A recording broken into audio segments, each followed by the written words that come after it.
Welcome to Getting Started with Create. The Getting Started with videos are intended to get you going with the mod, whether you are playing with it in a big mod pack or individually. If you want to know the basics and the beginning usages, then stick around. If you are looking for more of this content, be sure to subscribe, as I'm releasing videos like this regularly alongside my modded Let's Play series. Be sure to check that out. It's a bit of fun. There is a lot of information being given in this video, so I've added timestamps to the sections in the description if you want to jump to anything specific to rewatch. Hope you enjoy. Right, Create. What's it all about then? As with most mods, there is a core ingredient that you'll need for all your builds and machines. This is the andesite alloy. Made depending on the mod pack you're playing in. In this mod pack, it is made with andesite and iron nuggets or zinc nuggets, but that might be different. Use JEI to figure that out. There's a power source too, stress units. We'll cover stress units shortly, but there's a couple more must-haves for this mod. Super glue helps you stick things together, and a toolbox. The toolbox allows you to have lots of the important things you need to hand in one handy box without filling up your inventory spot. Oh, and these goggles. These goggles, which I've already got a pair on, help you see what's going on with some of the things that you've got. Another very useful thing to build is this gauge. Right, it shows you how stressed your network is with your rotational energy. The power, really, all of this power, how it's being used. We are going to cover how we move the rotational energy around using cogs and belts and shafts. We are going to cover how you interact with objects using the belts and the funnels. We're going to look at how you can do crafting, we're going to look at how you do mixing and how you do smashing. But first, how do you create this power? Well, windmills and water wheels. Water wheels, with the correctly placed water around it, will generate you 256 stress units. Here you can see one water wheel, and there's a water source block above the center of it that rolls down and is blocked in and then comes underneath and pushes it more. And you can see on our gauge here, we are generating 256 stress units. You can chain them together. So each individual wheel is producing 256 stress units. So at this point, we are getting 512 stress units. The windmill. The windmill bearing is what gives us the stress units of our connected windmill. But this one is connected with wind sails. But you can use wool. So to get this working, we stick a block to the front of our windmill bearing, and you can see I've got the glue in my offhand, so the glue is automatically used. Now I can start to stick on some wool. You don't have to use sails, you could just use wool. So let's stick a piece of wool there. 2, that's 3, that's 4, that's 5, 6, that's 7, that's 8. And now you can see by right clicking that our windmill is working. Right? So 8 blocks of wool on a block, right click this. If I right click it again, it all stops. Right click it with an empty hand and it all moves again. And you can see that we are producing 512 stress units. The amount of wool or sails you have dictate how much SU, stress units, you can produce. So here we have 15 sails attached, and this is going to produce 512 SU. If I add one more sail, and right click it, you can now see we're producing 1024 SU. I'll leave a link in the description to a table that tells you how many cells you need for how much rotational energy you're going to get out of this windmill. Alright? But what do you do with all of this power? You move it along shafts and through gearboxes and into your machine. Like I have here. I've got a mixer and a press attached. We'll talk more about them soon. This bit is about how we move that rotational energy around. Vertical gearboxes allow you to change the orientation, so you can go from horizontal to vertical and vice versa. Normal gearboxes change the direction of rotation. Belts can transfer it over longer distances, and cogs can move it too. If I pop a shaft in here, you'll see that everything starts moving. So we are transferring the rotational energy down with this vertical gearbox, and across and along and in and down, and all of this starts moving. Speed, the RPM, you can change with cogs. If you look here, you can see that with the big cog, it's moving at X, and then you attach a little cog to it. It's now moving at 2X. doubles the speed going from a big cog to a little cog, like it would in the real world. Create also gives you the rotational speed controller. This will probably be used later on in the game as you build up more resources, but you can dynamically set the RPM. So at the moment we're going at 4 revolutions per minute. I can increase that by using my scroll wheel. It's now going at 16, 32, 256. It's going crazy. Remember, the more RPM, the more stress units are being used, and you have to have enough stress units to power everything. I've got one of those rotational controllers set up to my press here. It's currently set at 16. Let's move this up to, I don't know, 192, and you can see that on my gauge we are using high capacity of stress. Out of the 2048, we only have 384 stress units left, so we're nearly at breaking point. If I make this one bit quicker, oh no, everything has stopped. You can see on our gauge we are overstressed. Move it back down, and everything starts working again. Got it? You've got to make sure you have enough stress units for all of the rotations that you want to be able to do and how fast it needs to go. Right, before we talk mixing and smashing, let's look at crafting. Mechanical crafters act like a crafting bench. So you can see a nice 3x3 here, and if you add, say, an iron ingot to each, you'll notice it starts to craft. Notice the directional arrows. These have to point into each other and finally out to an inventory of some type, or a chute. More on that soon.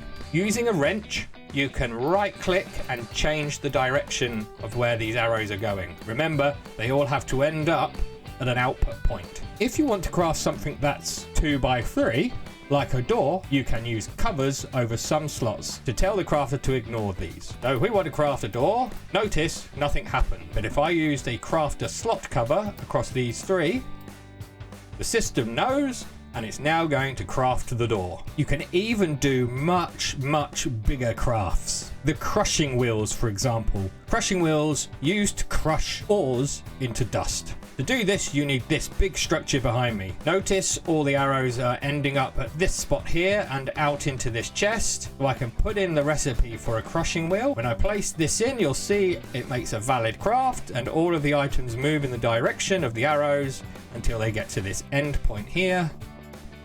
And we get our 2 crushing wheels. Before we segue to the crushing wheels, let's briefly touch on automating crafting. Let's say we have a need for many buckets. No idea why.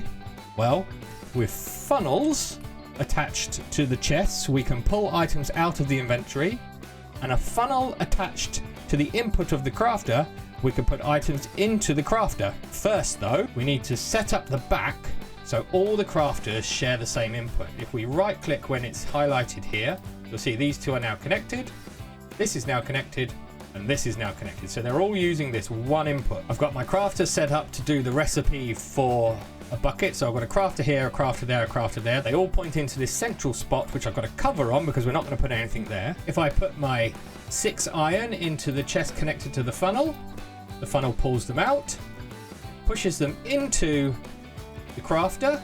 When it gets the right bits, this stops waiting for the craft to complete. The bucket gets formed, it gets pushed up into here, and then the next craft can start. There are 2 types of funnels available. This is the andesite funnel. It is very simple. It can do 1 item at a time. No matter what you put in this chest, it's only going to pull 1 at a time, and it can be any item. There is also the brass funnel. If we put the brass funnel on here, we have a filter option. Well, I can say I want to filter just iron, and I can scroll and I say I want you to pull out 3 at a time. So if I now put in all 36, it's only pulled out 3. While this goes into the crafter, it's now pulled out the next 3, and these are going in. Got it? Good. Right. Crushing, or processing, basically. You've seen how to craft them, now how to use them. Simply set up, really. As long as they spin in opposite direction, chuck an item on the top, and it will crush it, and you'll pick up the items from the bottom. JEI is really good for showing you what gives you what. If we're looking JEI at the crushing, you can see if you put nickel ore in, you get nickel ore crushed you get a chance of a second one, you get a chance of experience, and you get a chance of cobblestone. You can see all of the different things you can do with the crushing wheels. You can automate this too. I've put a chute at the top that pulls items out of an inventory above it. I've put a chute at the bottom. This is an advanced chute. In the same way we had with the funnels, we have simple chutes that can't filter and do one at a time, and then we have complex chutes that can do more at a time and you can filter. So if I put in here 1 gold ore, that's now being crushed and it goes in here.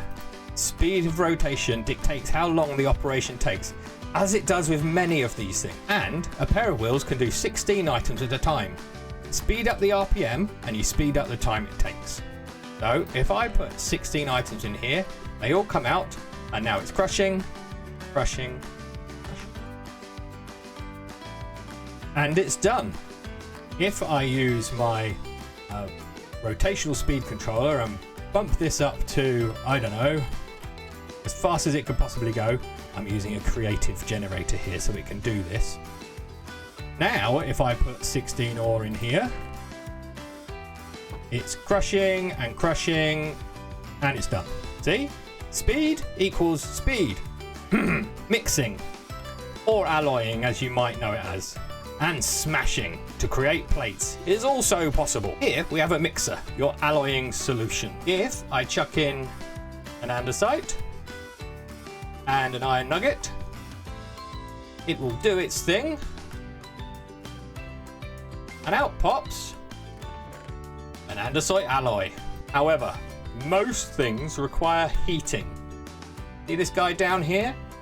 This is a blaze burner. If I chuck in a copper and a zinc, nothing happens, because to make brass it needs heat.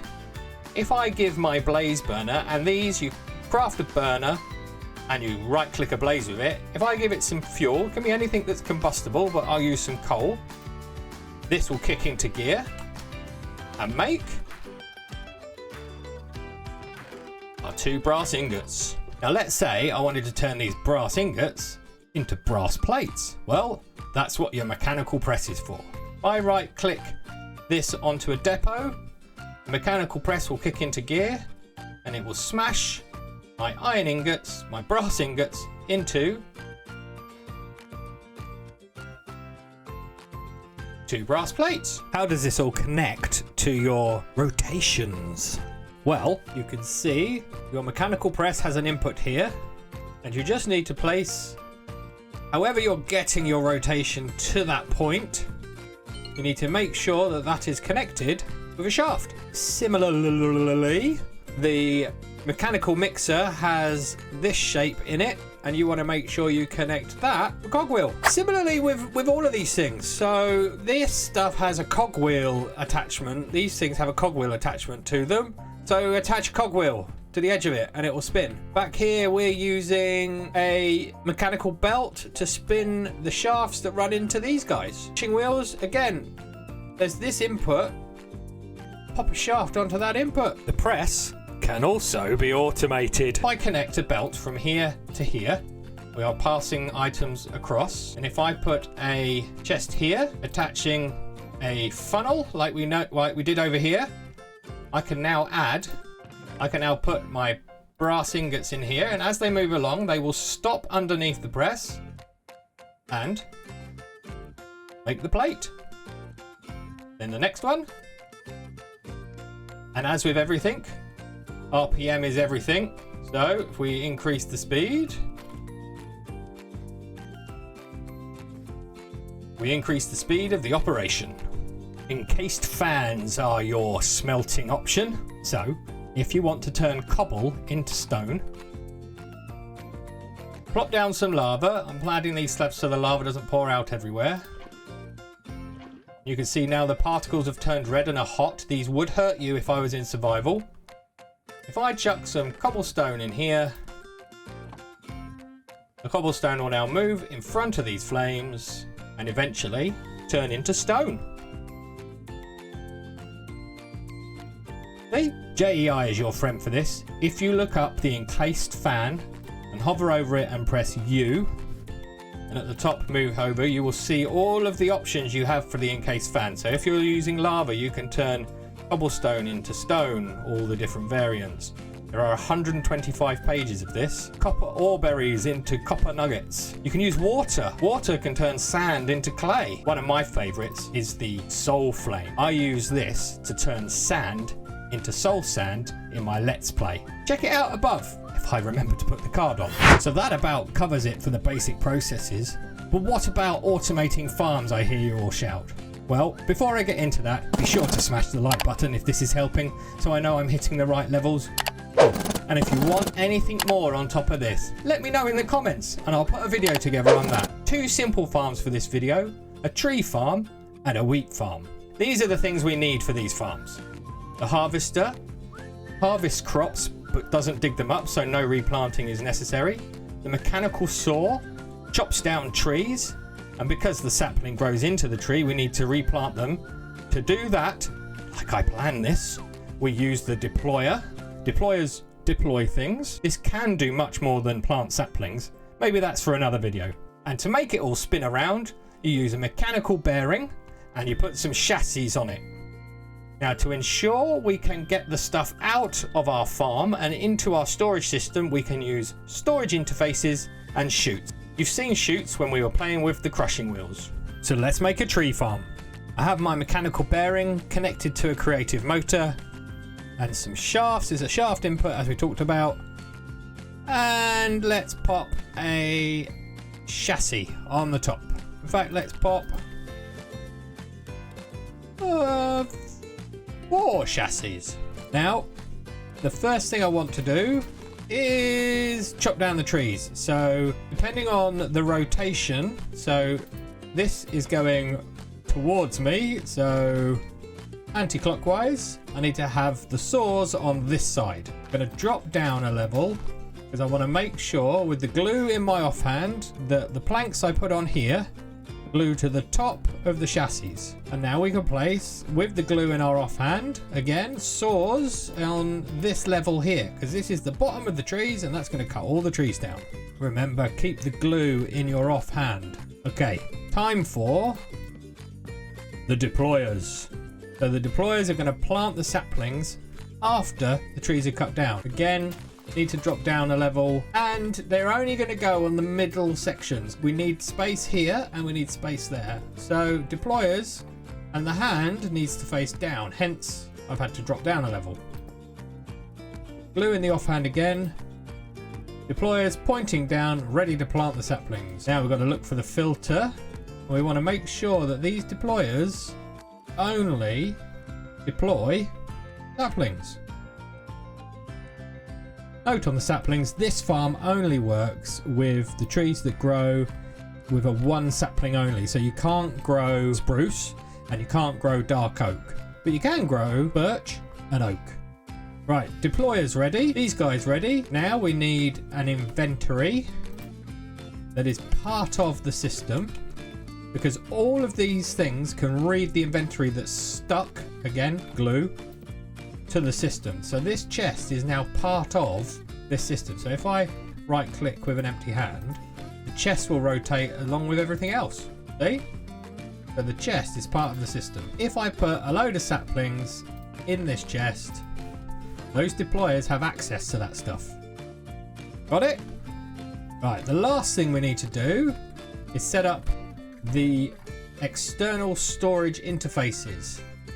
So let's plop an external storage interface on the edge here. Again, with glue in hand. That's now glued to the system. That is part of the system. Then with a 1 block gap from the edge of your farm, let's place a chest. Has to be a vanilla chest. I've just learned that. Let's place a chute on top of the chest. And let's place another portable storage interface pointing towards this one on top of the chute. These two can now talk to each other through that 1 block gap. And if I've done everything right, that's it. That's your automated tree farm. Let's test it. Empty hand, press go. Look at that, look. The trees have been planted, or the saplings have been planted. The interfaces talk to each other when they meet. Pop another couple of blocks in there. Interfaces talking to each other. Let's get a bit of bone meal and grow a tree. And now you can see the saws. Chop the tree down. Everything that goes from that tree is now in this chest. And the deployer's replanted the tree. It is genuinely as simple as that.